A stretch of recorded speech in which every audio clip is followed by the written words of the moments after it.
Bonsoir, ici Dominique Billet de la Radio-Canada pour vous présenter un reportage sur la socio-économie, plutôt la situation économique mondiale. Voici mon coéquipier Maxime Blais pour vous présenter quelques faits.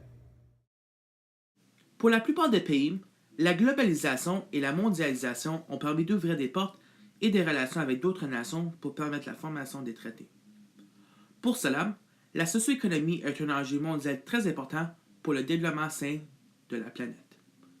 En fait, la situation économique globale s'est améliorée de façon exponentielle depuis son installation en 1492. Mais cela n'est pas la raison pour laquelle la mondialisation est un atout pour cette génération. Premièrement, la globalisation et la mondialisation donnent la chance aux pays en voie de développement de s'impliquer dans le marché international.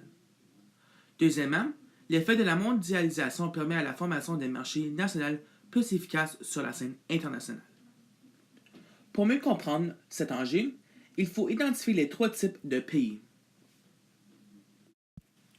Premièrement, les pays développés sont des pays où les citoyens ont leurs besoins essentiels pour vivre en paix.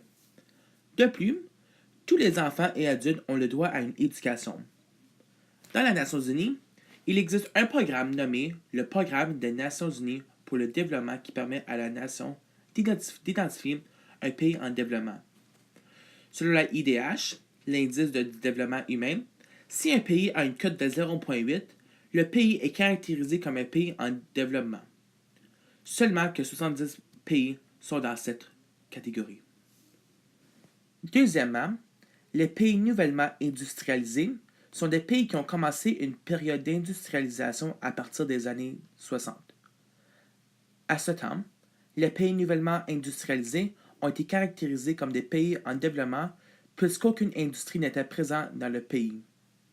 Aujourd'hui, les 4 dragons asiatiques, la Corée du Nord, le Taïwan, le Hong Kong et le Singapour, ont gagné ce surnom puisqu'ils étaient capables de devenir un pays développé pendant une courte période de temps. Troisièmement, les pays en voie de développement sont situés majoritairement dans le milieu et le sud de l'équateur. Ils sont dans la catégorie des pays en bas revenus. Selon Walt Whitman Rostow, les pays en voie de développement sont des pays multiculturels qui sont en transition dans un mode de vie moderne. La plupart des finances de l'ONU se rendent à ces pays en voie de développement pour faciliter cette transition économique, médicale et mondiale. La globalisation est un grand processus mondial qui implique l'économie, la politique et l'intégration culturelle. En fait, c'est la mondialisation qui permet le développement intégral de la planète Terre. Dans plusieurs pays, ces phénomènes ont développé plusieurs avantages pour non seulement l'économie, mais l'avancement technologique, l'influence politique, le système de santé national et l'environnement. De plus, la globalisation permet de résoudre certaines problématiques de nos jours, telles que la pauvreté. Plus que 830 millions d'individus vivent dans la pauvreté à chaque jour, obtenant environ 1,90$ par jour. Pour débuter l'argument, les pays en développement peuvent agrandir leur économie grâce à la mondialisation. Pendant la période de l'industrialisation mondiale, plusieurs pays en voie de développement n'avaient pas la chance de compétitionner sur la scène internationale, ce qui a débuté une très grande époque de pauvreté pour ces nations situées dans l'Afrique, l'Amérique du Sud, l'Amérique centrale et l'Asie. C'est pourquoi les pays industrialisés ont refusé l'importation et l'exportation des ressources naturelles situées dans ces continents. Dorénavant, la Banque internationale et le groupe International Management ont encouragé ces nations de développer leur propre marché pour permettre un futur pour leur peuple. Alors, cela a permis aux nations d'agrandir leur économie et ils ont été capables de participer à le marché international. Par exemple, la Chine et l'Inde ont permis de diminuer leur taux de pauvreté dans leur pays. Suite après le développement des facteurs, plusieurs pays ont eu la chance d'agrandir leurs relations avec les pays investissant dans leur marché. En fait, le plus grand avantage de la globalisation est l'accessibilité des ressources, c'est-à-dire le libre-échange entre pays. Pour élaborer, le libre-échange est l'accord d'importer et d'exporter des produits d'un pays sans la taxe ou aucune charge de déplacement. Elle donne la chance aux pays développés à investir dans une économie plutôt pauvre et privée de leur gouvernement. Ce phénomène permet aussi à donner un aperçu sur le pays et permet à résoudre plusieurs conflits résultant à la guerre. Deuxièmement, la globalisation permet au développement des systèmes de santé et d'éducation dans plusieurs pays en voie de développement. En fait, depuis les dernières décennies, les programmes dans les pays en développement ont démontré un grand nombre de participants. Surtout en Afrique, le domaine de la santé a eu besoin d'une très grande intervention. L'UNICEF a constaté en 2015 qu'environ 5,9 millions d'enfants meurent au-dessus de l'âge de 5 ans, puisque les conditions résultaient à la malnutrition et un système de santé échoué. Ceci démontre une très grande attention sur la globalisation internationale.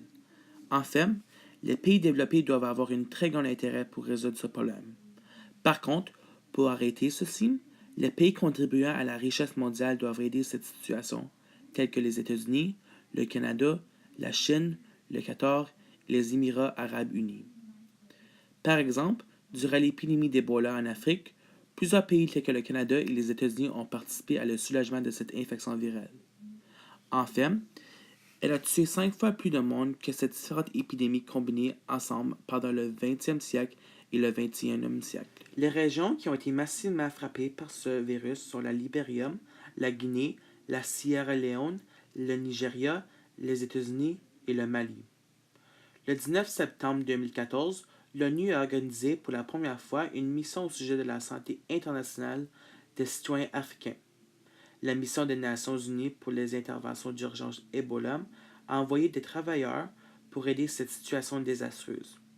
Ils ont constaté que l'épidémie a causé l'économie à faillir dans ces régions. Cette situation a aussi causé le gouvernement à limiter des dépenses sur les citoyens. À ce jour, plusieurs pays ont procuré de l'aide pour les pays en état de hasard. Par exemple, le Canada a donné 110 millions de dollars au peuple africain et aux organisations en effort pour arrêter le dispersement de la maladie. Pour continuer, la Banque internationale a constaté qu'avec l'aide de la mondialisation, 85% des individus mondiaux auront la chance d'avoir une espérance de vie d'environ 60 ans. Pour élaborer, avec l'effet des frontières ouvertes, les docteurs et médecins ont la permission d'arrêter et de trouver des remèdes pour les maladies. Grâce à la mondialisation, les maladies telles que le sida, la grippe porcine et la grippe aviaire ont été visibles et traitées. Un autre facteur qui permet à la visibilité de ces désavantages sont les organisations non gouvernementales telles que l'OMS, l'Organisation mondiale de la santé, et l'UNESCO. Troisièmement, la globalisation présente un effet culturel des pays en développement. Puisque les États-Unis et l'Europe sont les grands contributeurs de la mondialisation, ils ont la chance d'aller explorer les autres cultures des pays en voie de développement. Par exemple, la télévision, le cellulaire, la radio et les satellites ont permis de sensibiliser les gens des réalités du monde. Grâce à ces inventions, les gens peuvent faire une différence soit par des donations ou de l'activisme mondial. Pour terminer l'idée, la mondialisation permet à contribuer aux économies pauvres pour arrêter ce phénomène. Depuis l'adoption de l'ONU après la Deuxième Guerre mondiale, l'organisation pour ses 70 ans sur Terre a permis de promouvoir la diplomatie comme une méthode de paix. L'ONU est l'organisation mondiale la plus célèbre pour ses essais de garder la diplomatie intacte dans ses institutions internationales. Selon le principe de l'organisation, la gouvernance démocratique permet de respecter tous les droits fondamentaux et les droits humains selon un certain ordre. Elle permet d'éradiquer la pauvreté dans certains pays puisqu'elle répond aux besoins de la population. Plus de 1,5 billion de dollars est donné à le programme des Nations unies pour le développement pour supporter l'idée de la diplomatie autour du globe. Les membres de la Nations unies ont conformé au sommet mondial 2005. La diplomatie est une valeur universelle fondée sur la volonté librement exprimée des peuples de définir leur système économique, social et culturel politique et leur pleine participation à tous les aspects de leur vie. Donc, pour terminer l'idée, la diplomatie est un principe très important qui peut un jour terminer la souffrance dans le monde. Deuxièmement, la globalisation permet la formation des marchés plus efficaces sur la scène internationale. En Amérique du Nord, le libre-échange est un phénomène qui affecte l'économie mondiale. Par exemple, l'accord de libre-échange nord-américain est un exemple concret de l'efficacité économique. Aussi surnommée ALENA, elle est rentrée en vigueur le 1er janvier 1994 lorsque les trois pouvoirs, le Canada, les États-Unis et le Mexique, ont signé un traité qui donnait l'accessibilité des ressources naturelles de façon gratuite. Établi par le président des États-Unis George H.W. Bush, le président du Mexique Carlos Salinas et le premier ministre du Canada Brian Mulroney, l'accord a débuté une ère contrôlée par l'économie mondiale. En fait, avant cet accord, il existait le libre-échange canadien-américain, ce qui a divisé les opinions des gens. En fait, lorsque les élections fédérales canadiennes de 1988, la majorité des citoyens ont voté pour le parti anti-libre-échange puisque les États-Unis importaient plus qu'ils exportaient. Ce d'après un nouveau mouvement politique au Canada, la rentrée de Jean Chrétien, le Parti libéral avait contesté de bâtir des relations avec les trois nations en Amérique du Nord. Alors, le président Clinton a continué le progrès de cet accord. Par conséquent, il a fondé l'AG du NAAEC et le NAALC, ce qui comportait l'ALENA. Après le vote américain, le président Clinton a dit « L'ALENA signifie des emplois américains bien payés. Si je ne le croyais pas, je ne supporterais pas cet accord. » Au Canada, cet accord a bénéficié d'une très bonne relation diplomatique avec ces deux pays. Plusieurs politiciens ont dit que les industries canadiennes telles que la fabrication seraient affectées. Par contre, ils ont bénéficié de cette approche à la diplomatie. En 2008, le niveau d'exportation était à son plus haut à 381,3 milliards de dollars et son importation à 245,1 milliards de dollars. De plus, le taux de chômage a diminué d'environ 0,06%. Deuxièmement, puisque la mondialisation est un phénomène exponentiel, elle ne peut jamais arrêter et faillir. Puisque certaines ressources naturelles se renouvelent à chaque année, telles que le bois, les emplois ne seront pas affectés. C'est-à-dire, les pays en développement auront toujours une économie supportée par les effets de la mondialisation. Pour conclure, la situation socio-économique telle que la mondialisation et la globalisation a permis d'améliorer les conditions portant sur cet enjeu. En fait, elle est très importante pour les pays en voie de développement et elle rend le marché international très efficace pour améliorer la diplomatie. Cela dit, la mondialisation et la globalisation peut-elle résoudre et terminer toutes les réalités difficiles dans ce monde? Merci pour être avec nous ce soir. C'était Dominique Bellel à la Radio-Canada.